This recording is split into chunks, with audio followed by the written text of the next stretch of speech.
Se a este son lle sumamos esta froita, xa temos os dous piares que sustentan a tradición compartida entre todos os españois para despedir o ano. Un ritual tan arraigado a nós que, aínda que a uva vaya polas nubes, algúns pagarían o que fixese falta. Lo que hiciera falta, yo creo. Lo que hiciera falta, sí, sin ninguna duda. Es la tradición.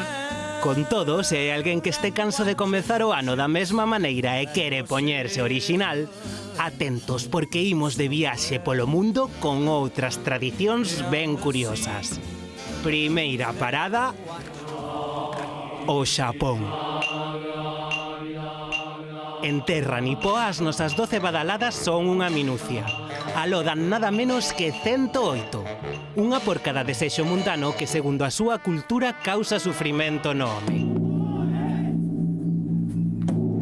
Tralo longo repique, brindan co licor quente chamado amazake.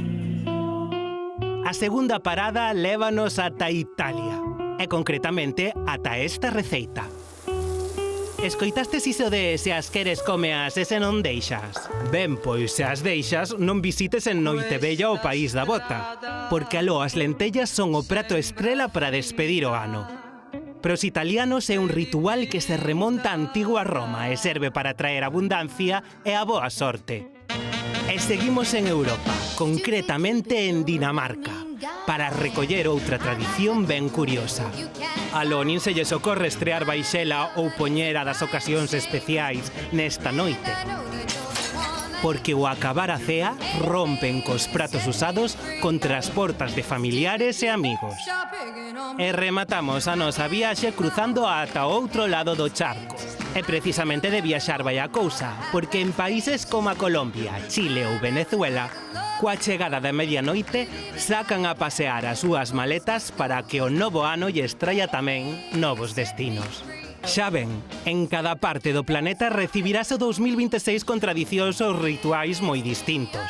O que sí que comparten case todos é o de celebralo con amigos e familia. E pasadas as 12, dicir aquilo de...